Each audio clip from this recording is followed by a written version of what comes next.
अस्सलाम वालेकुम जी, मैं हूं अदील रजा। आप देख रहे हैं मेरा यूट्यूब चैनल। सबसे पहले तो आपने सब्सक्राइब ज़रूर करना है, शेयर करनी है ये वीडियो अपने दोस्तों रिश्तेदारों के साथ। जो नहीं भी आपके दोस्त उनको भी भेज दिया करें टॉर्चर करने के लिए कि ये ज़रूर देखो। और आपने मेरी शर्ट जो गीली होगी इस पर कमेंट नहीं करना। मैंने छोटे बच्चों की तरह मुंह धोया है तो वो शर्ट मेरी गीली होगी तो मैं सुकंदा इंतज़ार नहीं कर सकता जनाब। अच्छा, बात करेंगे 3-4 चीज़ों पर। एक तो आपको मैं कहानी सुनाऊँगा, एक बादशाह सलामत की कहानी सुनाऊँगा। साथ साथ बात करेंगे जब खला पैदा किया जाए आर्टिफिशियली तो वो नेचुरल जो ऑर्डर है वो रिस्टोर होता है, खला जो है वो पुर होता है, कुदरत उसको पुल करती है, फिर एक नई ताकत सामने आती है। इसकी हमने अमली मुजाहरा देखे कश्मीर में, इस पर बात करेंगे। इमरान खान ने अपनी टीम में कुछ तब्दीलियाँ की हैं, कुछ गंदी सियासत गंडापुर साहब की, उस पर भी बात करूँगा। और साथ साथ नूरा कुश्ती जो है जनाब वो इख्तिताम को पहुँची है। कोई किसी ने तवज्जो दी उस नूरा कुश्ती को, उसको वो रिसेप्शन नहीं मिला जो शायद वो चाहते थे, तो दुखी हो के उन लोगों ने वो नूरा कुश्ती जो है वो ख़त्म कर दी है। इस पर भी बात करेंगे, ठीक है, वो ख़त्म हो गई है। तो सबसे पहले तो जनाब एक कहानी सुनाता हूँ आपको। एक मुल्क था टम्बकटू टाइप का, उस मुल्क में एक बादशाह सलामत थे। बादशाह सलामत और उसकी सेना ने बैठ कर ये फैसला किया कि हुजूर वाला यहाँ पर हमारा ही हुक्म चलेगा, यहाँ पर आइन और कानून नहीं चलेगा, यहाँ पर हमारी जिद चलेगी, हमारी ईगो बहुत बड़ी है। तो द लॉ ऑफ ईगो वहाँ पर अप्लाई कर दिया गया। अब द लॉ ऑफ ईगो यानी कि जिद के कानून के तहत जो राइटफुल हुकूमत जिसकी बनती थी उससे हुकूमत छीन ली गई। उसके बाद आइन तोड़ दिया गया, इलेक्शन डिले कर दिए गए। अच्छा, लॉ ऑफ ईगो के तहत फिर जब इलेक्शन हुए तो जो जीता था उसका मैंडेट चोरी कर लिया गया।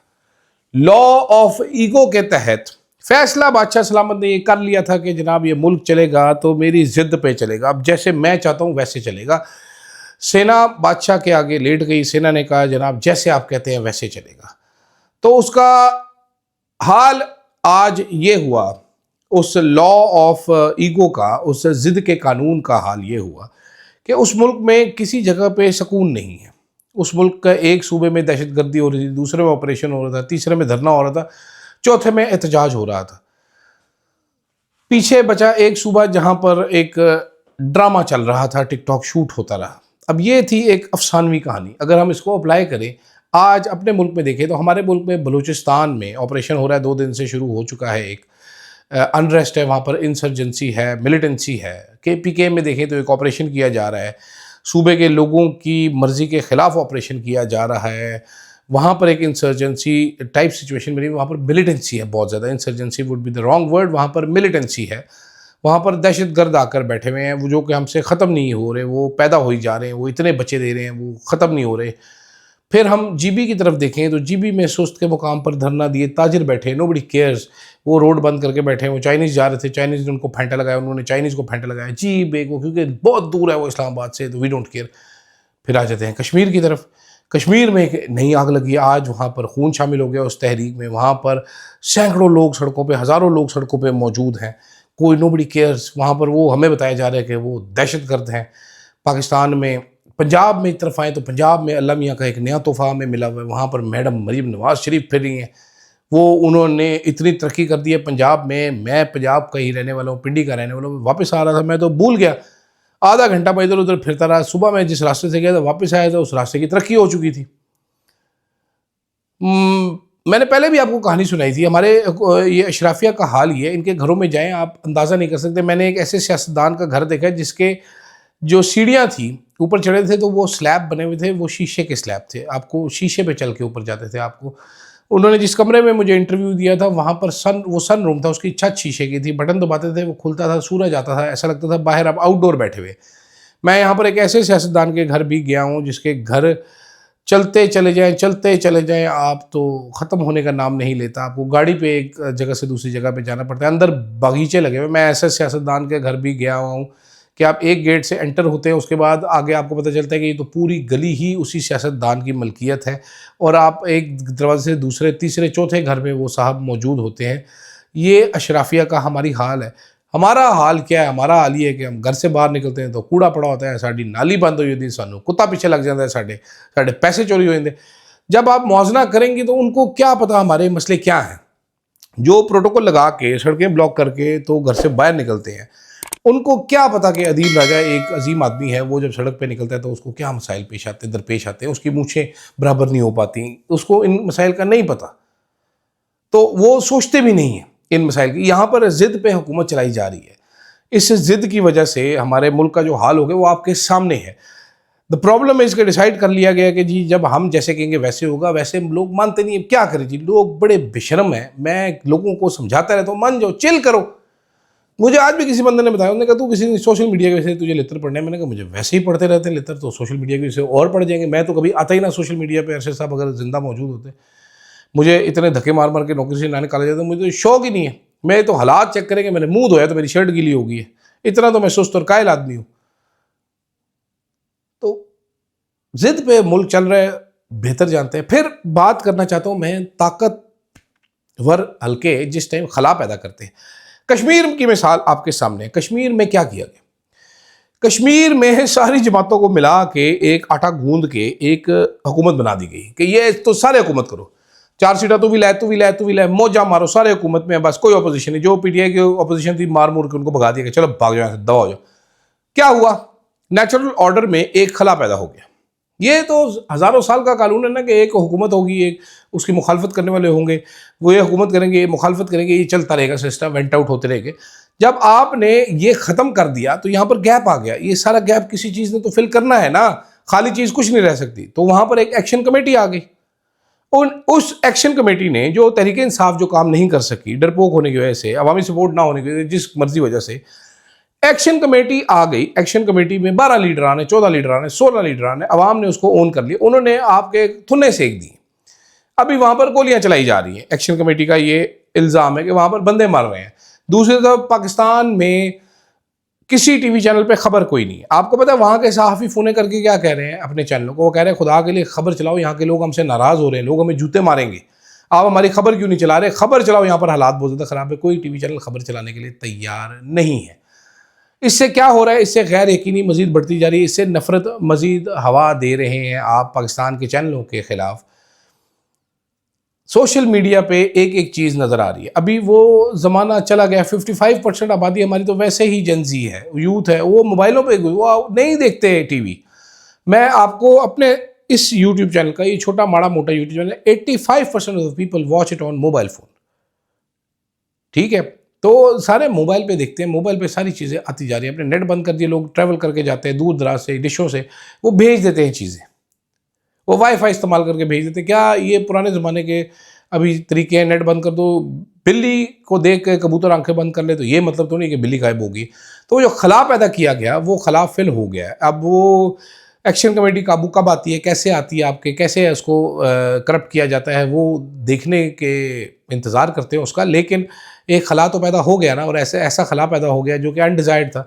ऐसी कोशिशें अभी तक पंजाब में भी की जा रही हैं, पाकिस्तान में की जा रही हैं, हर शहर में, सूबे में तहरीक इंसाफ को ख़त्म करने की।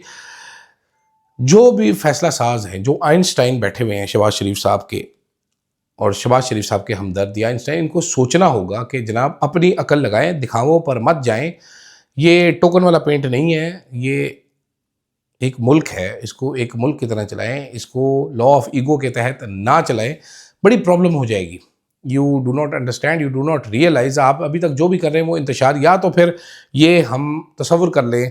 आज मुझे एक साहब ने कहा भी कि ये बाय डिज़ाइन इंतशार है, ये बाय डिफ़ॉल्ट नहीं है, बाय डिज़ाइन है। तो I really do not know, but I just wanted to say it out कि रिकॉर्ड पर रहनी चाहिए कि किसी ने ये बात की थी। आगे चलते जनाब, आज इमरान खान साहब ने अपनी जो कोऑर्डिनेशन कमेटी है वो चेंज कर दी। मैंने बल्कि ट्वीट भी गलत कर दिया कि इंतज़ार पंजोतों को ILF से भी हटा दिया गया। ILF से नहीं, कोऑर्डिनेशन कमेटी से उनको निकाल दिया गया है। बैरिस्टर अली ज़फ़र एंटर हो गए और हामिद खान साहब एंटर हो गए। हामिद खान साहब का होना ना होना एक बराबर है। तो अब हैं वहाँ पर बैरिस्टर गौहर, सलमान अकरम राजा, बैरिस्टर अली ज़फ़र और एडवोकेट हामिद खान साहब। अभी 4 वकील हैं कोऑर्डिनेशन कमेटी में। मैं आपको अब कंपोजिशन बताऊँ। हामिद खान का होना ना होना बराबर हो गया। बैरिस्टर गौहर और अली ज़फ़र साहब एक साइड पे हो गए। सलमान अकरम राजा साहब माइनॉरिटी में चले जाएंगे। वहाँ पर सलमान अकरम राजा साहब के खिलाफ वैसे भी बड़ी रेजिस्टेंस है। अब खबरें आज काफ़ी सारी क्लियर हो गई। अलीमीन गंडापुर साहब के बयान के बाद अलीमा खान साहिबा ने भी आज चस्के ले लेके बताया कि अगर मैं MI की एजेंट होती तो मैं कल पूरा दिन कब्रिस्तान में खड़ी रहती। बड़ी बिस्ती हो रही है। शेर अफजल मरवत साहब निकल के आ गए अलीमीन गंडापुर के दिफा में।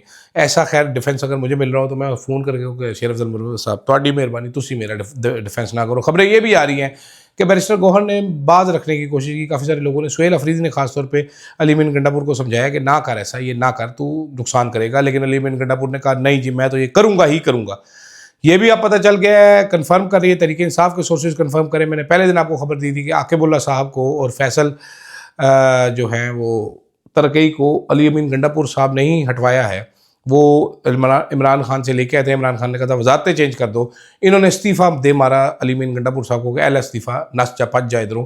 और इस्तीफ़ों की भी बाज़गश सुनाई दे रही है, मुझे मालूम नहीं ठीक है कि गलत है, लेकिन एक ऐसे माहौल में, ऐसे टाइम पे आपका लीडर जेल में है, जिस टाइम पे मैं ख़ास तौर पर ये बात अली अमीन गंडापुर साहब को कहना चाहता हूँ कि बजाय इसके कि आप जाते कोई रिहाई का प्लान डिस्कस करते, आप कोई आगे की तारीख चलाएँ, आप पेटी थे चीज़ों में लगे हुए हैं। आप उसकी बहन की शिकायतें कर रहे हैं, कभी बीवी की शिकायतें पहले करते हैं, कभी किसकी करते हैं, कभी किसकी करते हैं। तानू और कोई कम नहीं है। ये अली अमीन गंडापुर अगर नून लीग में होता और ये जाके नवाज शरीफ को कहता कि जी मरीम नवाज एमआई की एजेंट है, इतने छितर पड़ते गंडापुर साहब को, गंडापुर साहब गिनती भूल जाते।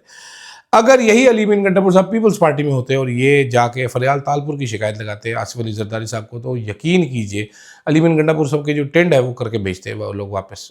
ये तहरीक इंसाफ एक अजीबो गरीब सी पार्टी है। इस टाइम पे सियासत के लिए इतना खुला माहौल है इनके पास। ये फ़लस्तीन के इशू पे कर सकते हैं, कश्मीर के इशू पे बोल सकते हैं, महंगाई पे बोल सकते हैं। ये ढेरों ढेर इशूज़ हैं इनके पास जो हुकूमत खुद प्रोवाइड कर रही है। ये चुप बैठे हैं, इनको टीका लगा हुआ, इनको चाबी वाला टीका लगा हुआ, इनकी ज़बानों को चाबी वाला टीका लगा हुआ है कि ज़बानें चल ना सकें इनकी, कुछ बोल नहीं रहे। I have no idea why. लेकिन बहरहाल तहरीक इंसाफ के अंदर सवेयर डिवीजन हैं, सवेयर गंदी सियासतें हो रही हैं। बल्कि आज एक तहरीक इंसाफ के एक लीडर थे, उन्होंने मुझे बोला, उन्होंने कहा भाईजान इमरान खान साहब को फैसला करना पड़ेगा कि या तो वो अली अमीन गंडापुर के तरीके पे चले।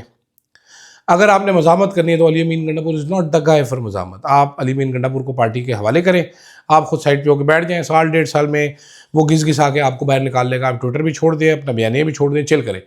अगर आपने अपनी तरीके से पार्टी चलानी है then you need to thank you Ali Amin Gandapur sahab के। आप वो नहीं है जिसकी मुझे तलाश थी। कोई और बंदा है तो हाथ खड़ा करे, आ जाओ, वरना तुसी हो नहीं हो, तुसी पार्टी नहीं चला सकते, उसको कट टू साइज करना पड़ेगा। आखिर में जाते जाते जनाबे वाला आज ड्रॉप सीन हो गया नूरा कुश्ती का। मैं पहले इसको नूरा कुश्ती करार दे चुका हूँ। पीपल्स पार्टी और नून लीग की कायरा साहब ने आज एक फुसफुसी सी, ठुस ठुसी सी, सस्ती और गैर मेयारी प्रेस कॉन्फ्रेंस की। उसमें ज़्यादा फलसफा बिखेरा, मिन्नत तरला करते नजर आए मरीम नवाज के सानू छितर ना फिर साड़ी क्या ताड़ी मेहरबानी है, ए कर लो कर लो। उस्मा बुखारी ने उसके बाद एकदम से औरत कार्ड भी खेला, पंजाब कार्ड भी खेला, कायरा साहब की मजीद बिस्ती फरमाई। उसके बाद सब स्पीकर के कमरे में बैठे और अच्छे बच्चे बन के बाहर आ गए। मेरा ख्याल है इनको रियलाइज़ हो गया कि इस तरह मजाक ही उड़ा है, अपना कोई सीरियस हमें ले नहीं रहा। Nobody cares about what we are doing. 2-4 programme भी हुए, प्रोग्राम भी पीटीआई की तरफ ही शिफ्ट हो गए। हम इतने पीपल्स पार्टी वाले इररेलेवेंट हो गए, तो पीपल्स पार्टी ने फैसला किया है कि जनाबे वाला जो हमारे नकाह का नकाह ख्वाह था, हम उसी के बातों पर चलेंगे। इधर उधर इज़्ज़त और गैरत की बात हम नहीं करेंगे, माइलेज शैलेज हमें कोई नहीं मिलनी, हम फारिग ही हैं। तो वो पुरानी तनख्वाह पर ही अब काम करेंगे। इस ड्रामे का ड्रॉप सीन हो चुका है। बाकी सारी भी आज मेरी इत्तला के मुताबिक अलीमा खान ने अली अमीन गंडापुर के वीडियो का बताया तो इमरान खान ने एक लफ्ज़ बोला, वो लफ्ज़ था डिस्ट्रैक्शन। खैर मुझे फ़िलहाल दीजिएगा इजाज़त, फीडबैक ज़रूर दीजिएगा। अल्लाह हाफ़िज़।